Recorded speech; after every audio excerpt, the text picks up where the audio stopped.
Loneliness. It's a feeling we all encounter at some point, yet it's difficult to define.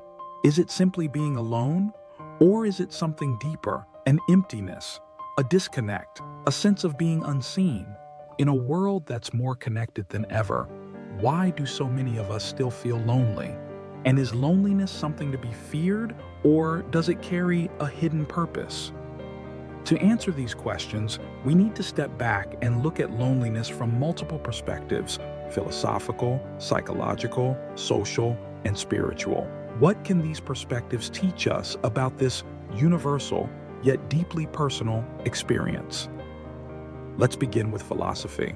To existentialists like Jean-Paul Sartre and Albert Camus, loneliness is an unavoidable part of the human condition. They believe that, at its core, loneliness is a recognition of our own individuality, the fact that no one can fully know or share our unique experience of life.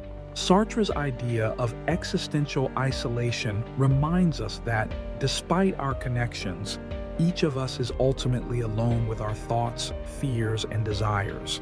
We face the world as separate beings, and this realization can be both liberating and terrifying.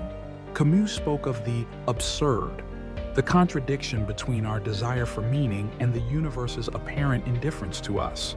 This sense of absurdity can lead to feelings of loneliness and despair, but also to a kind of freedom. If life has no inherent meaning, we are free to create our own. Loneliness then becomes a call to action. It's not something to escape from, but a challenge to confront. It asks us to face the reality of our existence, to embrace our freedom, and to craft our own purpose. This can be painful, but it can also be empowering. To existentialists, loneliness is not a curse, but a sign that we are alive and awake to the truth of our existence. From a psychological perspective, loneliness often arises when our need for social connection goes unmet. Psychologists like John Bowlby, with his theory of attachment, have shown that human beings are wired to seek closeness, especially in times of vulnerability. It's in our nature to crave understanding, empathy, and companionship. But when these connections are missing or shallow, loneliness seeps in. We might be surrounded by people, yet feel invisible, a stranger even among friends. This sense of loneliness speaks to a deeper, more ethical question. What responsibilities do we have to each other? How should we, as a society, treat those who feel left behind, ignored, or disconnected? Ethically, some philosophers argue that loneliness is a symptom of a society that values individual success over collective well-being. The ancient Greeks, like Aristotle, believed in philia, a form of love based on friendship and mutual respect, essential for a healthy community.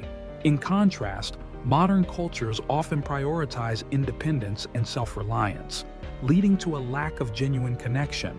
As Martin Buber suggested, when we see others as objects rather than as individuals with inherent worth, we deepen the gap between ourselves and others. To overcome loneliness, we must restore the bonds of empathy and responsibility. It's not enough to simply be in the same space. We must truly see each other, listen, and care. Perhaps our loneliness is a call for a more compassionate and interconnected world.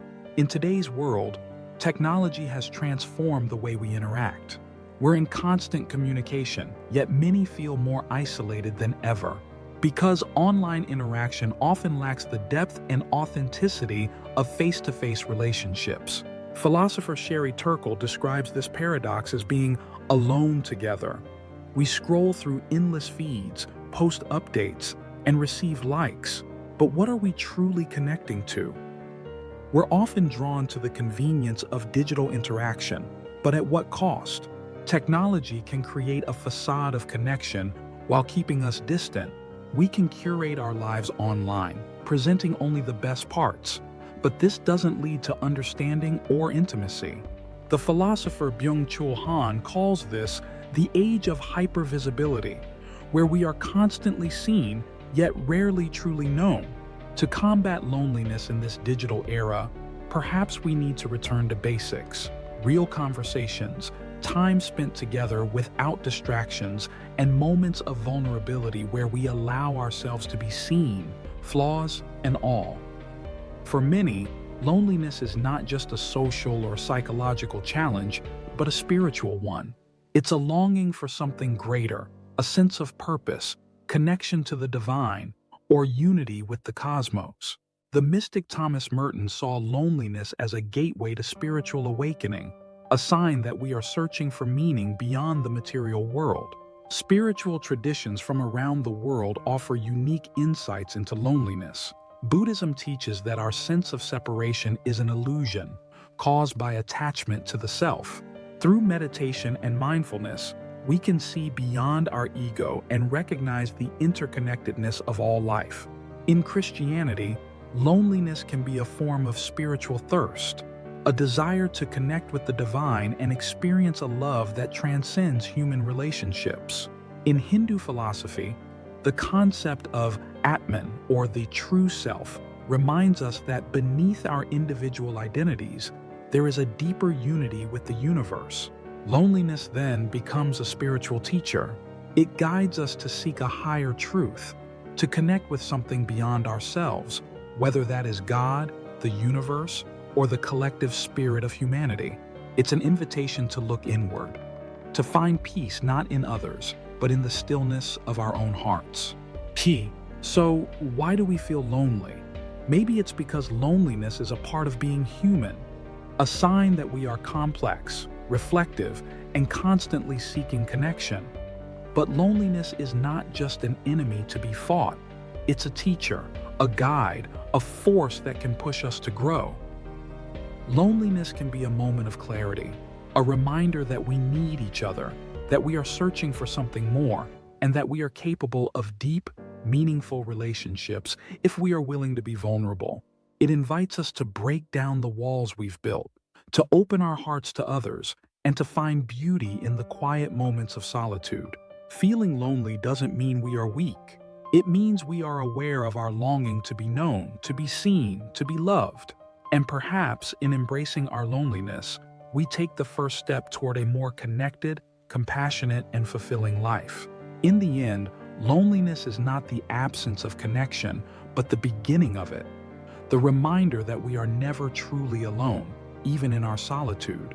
That's it.